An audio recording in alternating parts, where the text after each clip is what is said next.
Meet our friend Pat. Pat is going to help us learn some basic anatomy and the location of some of the major organs found in the human body.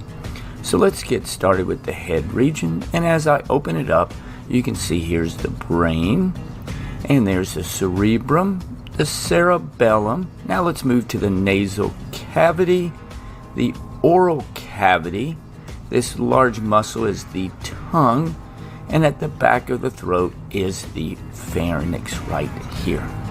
Now let's move on to the neck region. Right here is the thyroid gland, thyroid gland, and underneath this blue tube is the trachea. The trachea leads to the lungs, so let's take a look at the lungs. Here's the left lung, the right lung, and I'm going to remove the lungs because to see what's underneath, but right in the center is the heart, and let's remove the lungs, and now there's the heart, but I'm going to take the heart out to see what's underneath it.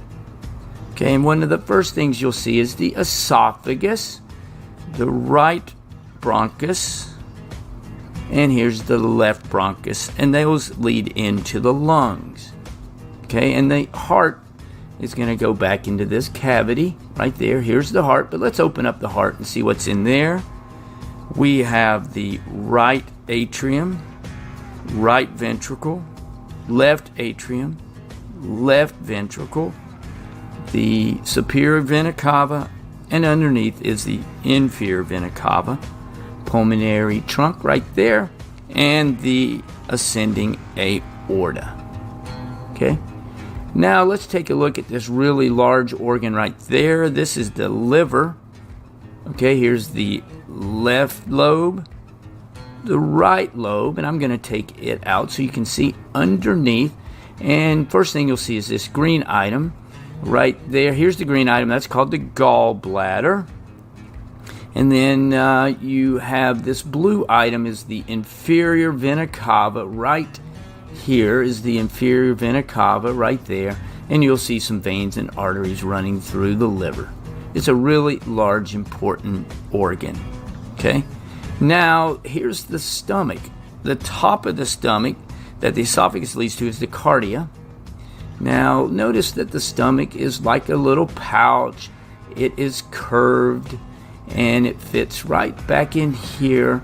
And the pylorus leads into the intestines. And it connects in, and the food goes into the small intestines. Now, let's take a look at, here's the spleen right there. Here's the spleen. Then the pancreas is right here. Then you can see one of our kidneys, and sitting right on top are the adrenal glands. Now, let's go back. There's the spleen. Then the pancreas. You can now see two kidneys. There's one kidney, another kidney. Then what you have are the ureter and another ureter. They lead to the bladder. The inferior vena cava, the abdominal aorta, the adrenal gland sitting on top of the kidneys. You can see another adrenal gland. You can see both kidneys.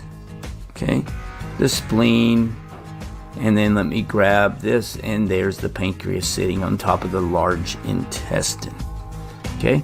Now from there, there's the small intestines, and there's the jejunum. Then from there we have some more of the large intestine. Right here is where it dumps in to the large intestines. That's called the cecum.